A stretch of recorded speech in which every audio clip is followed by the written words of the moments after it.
I'm Brandon, and today I'm going to show you how to install your battery into your trunk.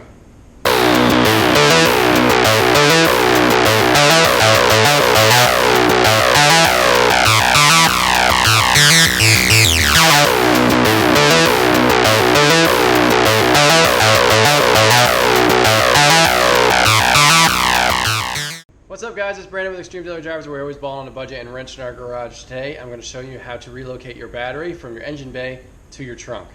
Alright, so this is what you need in order to relocate a battery to the trunk. You're going to want to start off with a battery. I picked this guy up locally at an Advanced Auto. They were having a deal, 25% off. So this was $99. I got it for $75. Also turned in the old battery that came with the Prelude. So $75, I got this. This little hold down bracket that you see here, I got this off Amazon for $5 shipped. Yeah, unbelievable deal. And looks like it's going to do the job just fine. The battery's happy in there. Now off to wiring here. So you got a nice thick 4-gauge ground wire. I actually have one already on this battery that I'm going to reuse, but this is basically what it looks like.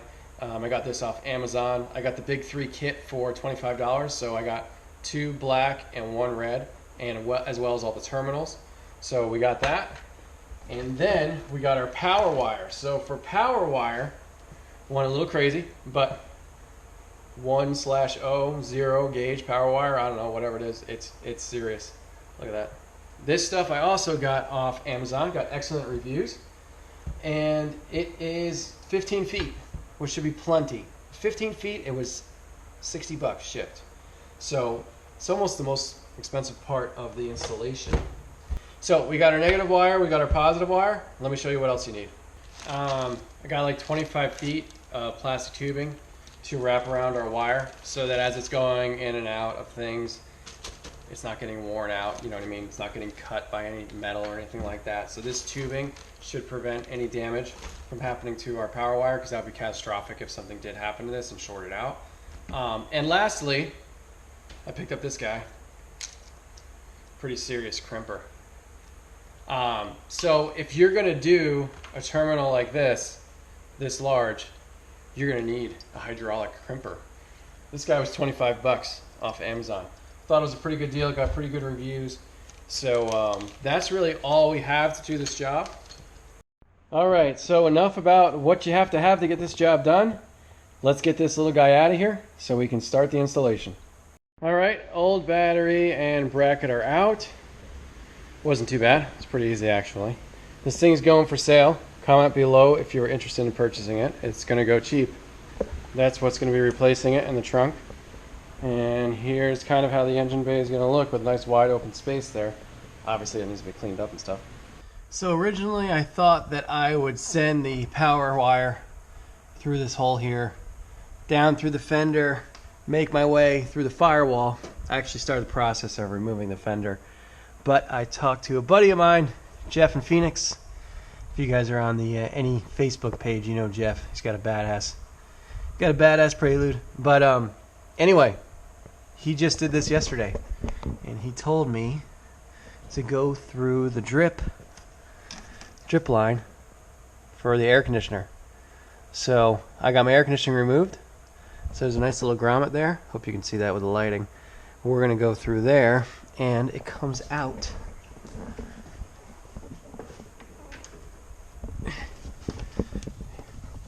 here.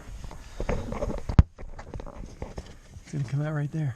So I'm gonna cut that one end and then cut the other end. I'm gonna leave the piece of rubber in between, and I'm gonna send the power line through there. So check out this light shining through from the inside. So we're gonna take our wire, and let's see if we just send this right through here. How cool would that be? Probably need to I might have to cut that boot a little bit more. Started to feed it through there. And come over here. There it is.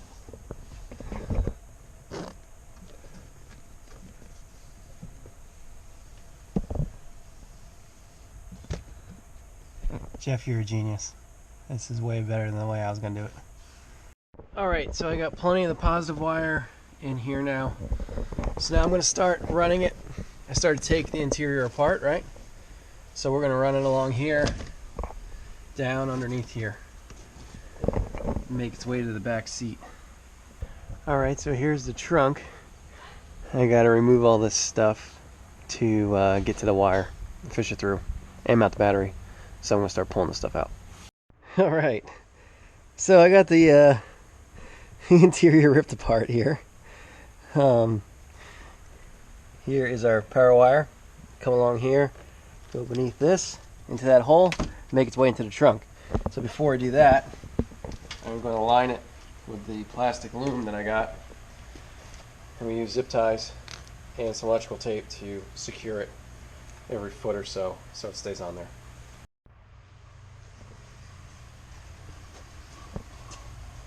Boom.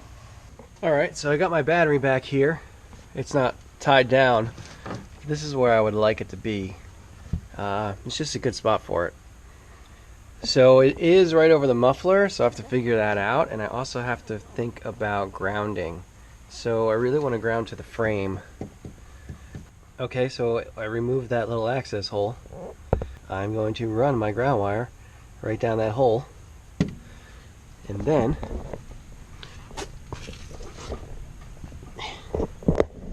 it's going to come out here and go right over to this. So back in the day I had a NA Miata that had a battery in the trunk, and I always thought that was pretty rad. And it was the best battery I've ever had in any car. It was the original battery lasted 12 years. 12 freaking years. So originally I was going to put a Miata battery in the trunk of this car because they are smaller, take up less room, they're lighter of course, so that's what I was going to do. But after reading about the different types of batteries, different sizes, different requirements that cars specifically need, I decided against it because I didn't want any more issues. I didn't want my battery light on anymore. So I didn't take the chance, and I just said screw it. I'm going to go with the correct battery for the car. So that's what we're doing here.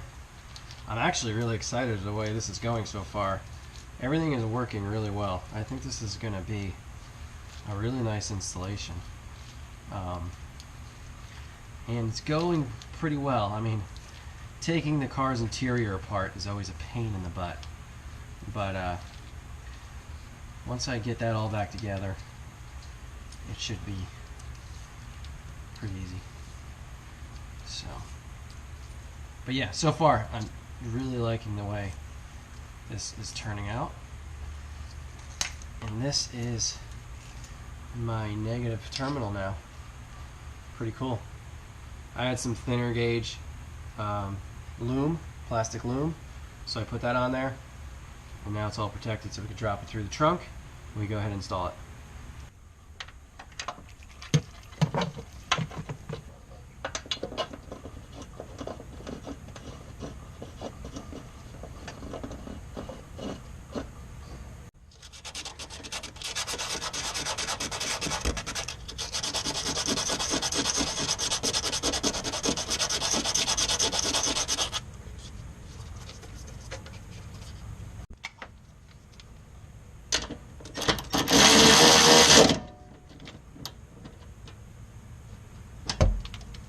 Alright, so let me show you where we are. I took a break during the day on the installation, so it's nighttime now. Anyway, power wire, trying to get it through that grommet there. I have the wire loom on the other side of this. So this is all done, but I guess because of the added thickness it doesn't want to come through. I didn't put any zip ties at the front because I want to be able to pull it through. So it's just tightly wrapped with electrical tape. So it must be just too big, but we'll play with it a little longer and I should be able to get it through.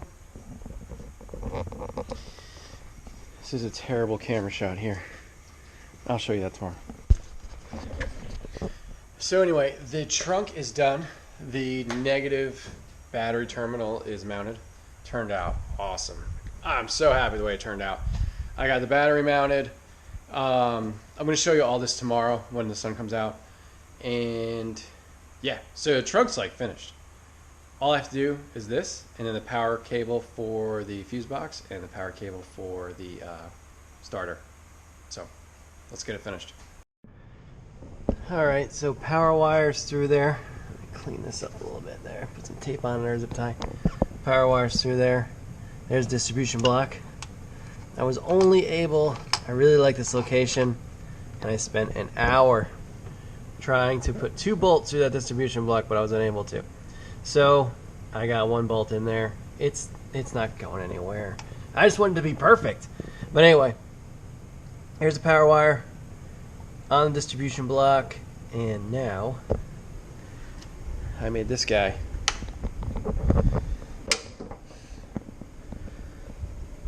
So 5/16, I think that's what this is, and this one's 3/8.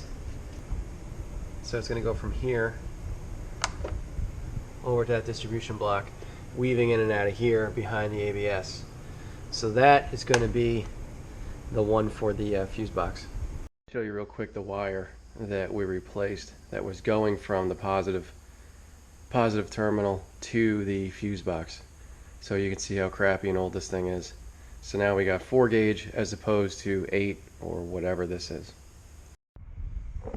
Alright, I had to modify the plastic in there a little bit to get that 4 gauge ground wire on there, but that's good and tight, and it snakes around behind the ABS like I said, and boom, over to the distribution block. So that one's finished. So now we got 1 more to do, and it's going to go from the starter. So there's the power post on the starter. So we're going to make the same thing, going from here over there. Let me show you real quick how the crimper works. So this 4 gauge is super easy to work with. That 0 gauge, not so easy. But anyway, twist on the terminal.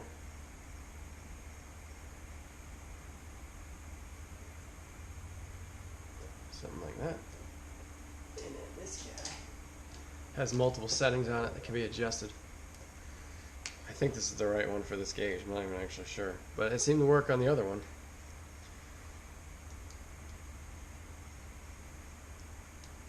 Open it up. Slide the teeth in.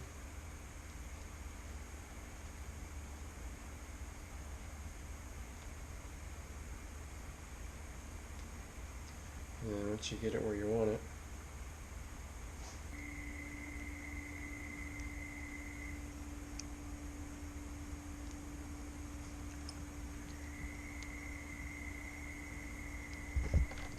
jeez.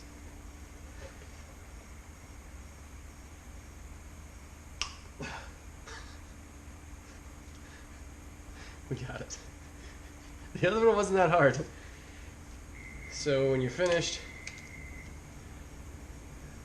the thing's it's crimped on there.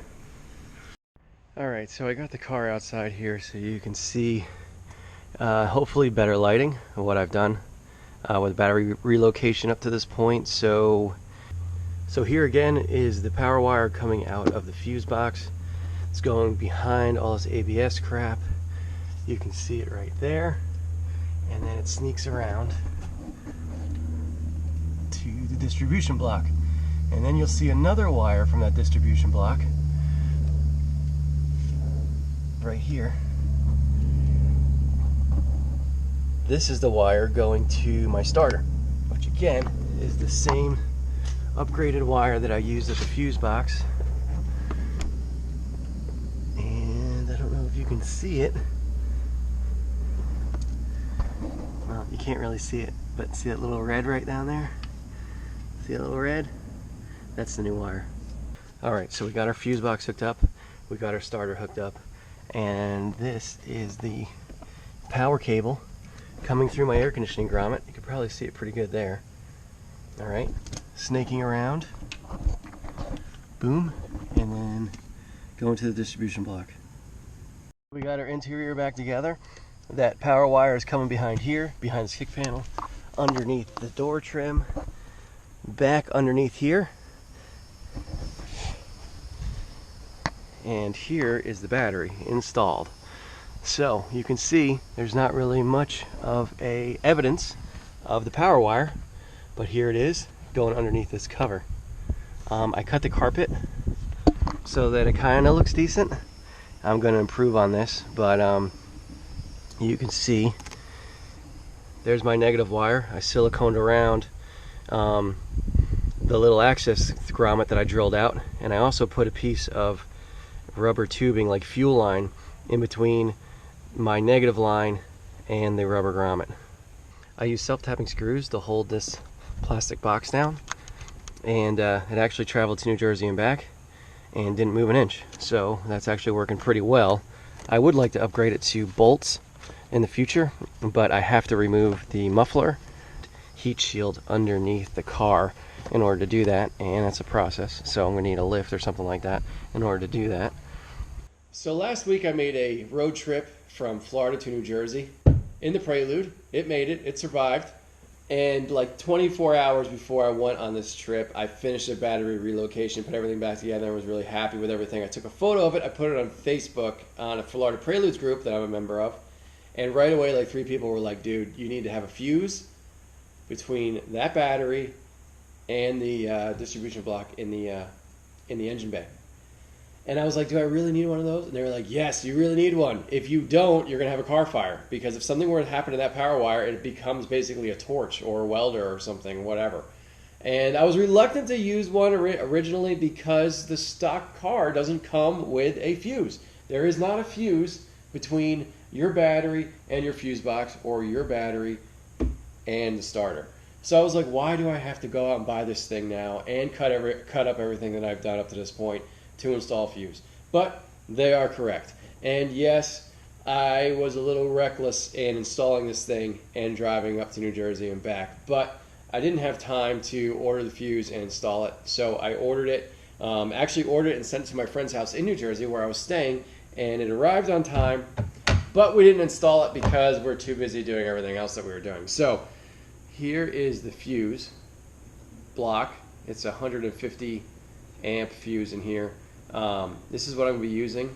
We're going to mount this real close to the battery because that's where it should be. That way if something does happen and there's a short, it cuts power right away. So this guy's going on. Another thing that kind of got maybe a little sloppy on during the installation were terminal boot covers. So we're going to install some in the back because God forbid I put something in the trunk that's a piece of metal and it bridges the negative and positive post. Boom, we got a problem. So we're going to put on these rubber boots on the battery, and we are going to put this black cover on the ground under the frame, so that's totally covered and out of the weather. I mean, it's covered in dielectric grease right now, which should be fine, but that little boot will help it even more. And then we're either going to put these on or this other red one in the engine bay. So that's the final step to this. Let's go ahead and get it done. To give you a better understanding of what I was talking about, so here are my 2 terminals. They are not protected. There's really no reason for this fancy dancy terminal anymore, so I'm going to put the kind of newer one that I got recently, semi-recently, back on, and then these nice boots will protect, you know, once installed right, they will protect the terminals. So let's go ahead and get those on. Here it is. We got our terminals covered, so don't have to worry about anything hitting there. We have our fuse installed, and that's a 150 watt fuse. Oh my god, boy, who would have thought that would have been such a pain in the butt? But anyway, the black one that I wanted to use didn't fit right, so I used red. So it's kind of annoying that it's red because it's a negative grounding point, but whatever. I should probably tape that thing to the rest of the loom as well, but that thing is on there killer tight, so I'm not doing that. You do what you want with your own car. It's hard to do a camera shot, but there's a little rubber grommet now over the positive post. on my little Junction terminal thing there. So that wraps it up. Battery relocated. So guys, that wraps up this episode. Thank you so much for watching. I want to give a shout out to Jake at Florida Preludes for number 1, helping me choose the right battery, and number 2, calling me out and saying, bro, you need a fuse between that battery and your front of your car. Also 2, props to Jeff in Phoenix. Follow him on Instagram, link right here. But thank you so much for watching. Please hit that like button. Please subscribe. Please follow me on Instagram, man. I don't do a video like every day. I do a video like once every 2-3 weeks. But I do Instagram almost every day. So if you like this car, if you like what you see on my videos, follow me on Instagram because there's more stuff on there than there is on YouTube right now. But anyway, thanks so much for watching. We'll see you next time.